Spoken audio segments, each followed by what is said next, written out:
What I've said so far, by your background, to Malawi's democratization and opportunities for economic self-determination, almost 20 years came when Malawi became a multi-party democracy in 1994.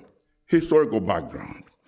Upon attaining independence in 1964, Malawi had a constitution that had Bill of Rights and provided for regular multi-party elections, thus providing a foundation for democracy. As with most post-independent African countries, after attaining independence, what was assumed to transcend economic independence and self-determination did not materialize. But this was probably a explicit way we have by the founding fathers. After independence, most African countries expected a bright future because we now were able to control our destiny. We believed that social and economic change was more meaningful when it came from within rather than from outside.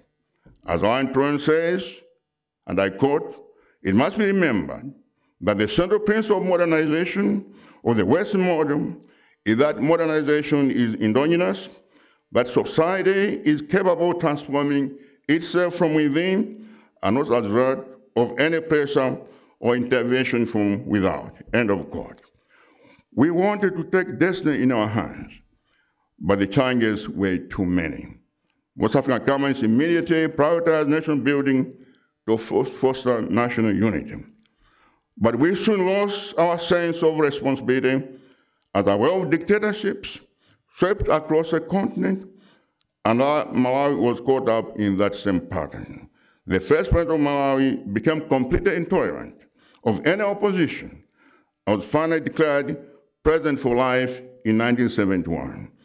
Soon after I graduated from Yale Law School, most intellectuals, including myself, fled the country. Mr. President, Malawi's post-independent ideology was narrowly focused on economic growth. Fighting poverty was not the main priority. To this end, state intervention in the economy was commonplace and discouraged private investment and diversification, government-supported traditional agriculture, and some import substitution. But few attempts were made to promote indigenous capitalism or foreign direct investment in non-traditional exports and manufactures. Between 1964 and 1979, Malawi enjoyed growth rates averaging excess of 5%. This was enabled by encouraging the state farm subsector to produce tobacco for export and the smallholder subsector to produce maize for consumption, while providing cheap labor to commercial firms. By 1979, Malawi was a promising economy. Our per capita income was actually ahead of China. Following the oil price shocks of 1970, Malawi adopted the structural adjustment program of the Bretton Woods institutions, the IMF in particular, and also the World Bank. The country had to privatize state-owned industries, remove subsidies, reduce wages, devalue the local currency, and liberalize the markets.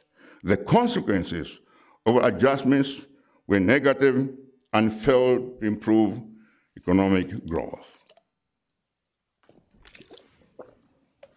The economic reforms became known as the Washington Consensus and were imposed on Malawi and other African countries by the mid-1980s. Although we appeared to be running our own economic policies, the policies were actually externally driven. In essence, the self-determination we thought at independence had vanished by the mid-1980s.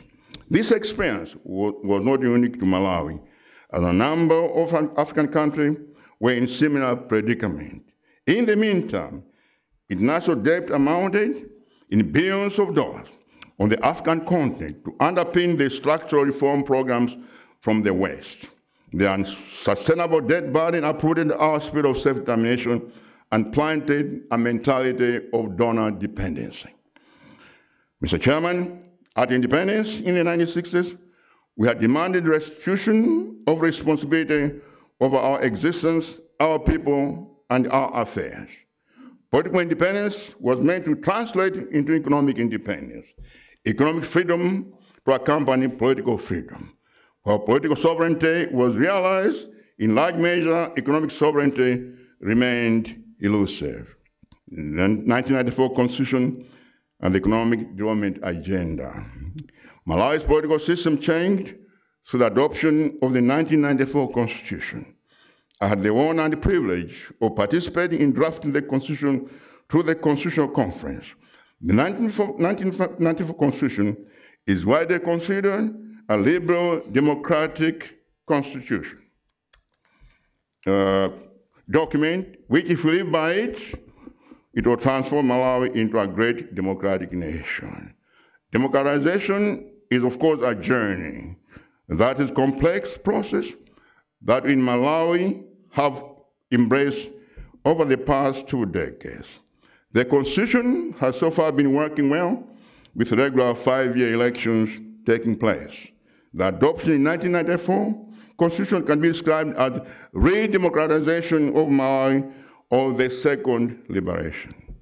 As a consequence, Malawi has been moving in a democratic direction from less accountable to more accountable government, from less competitive to a full and fair competitive elections, from severely restricted to better protection of civil and political rights, from weak or non-existent autonomous associations to more autonomous and more numerous and robust civil society associations.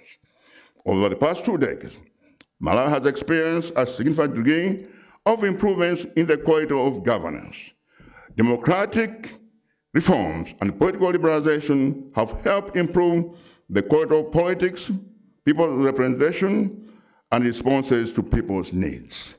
Malawi is no longer autocratic, it is a liberal, multi-party democracy. Malawi has held 5 presidential and parliamentary elections since 1994, and in 2014, Malawi's democracy culminated in the holding of the first ever tripartite successful elections for the president, members of parliament, and local government councillors. This is an expansion and deepening of our democracy.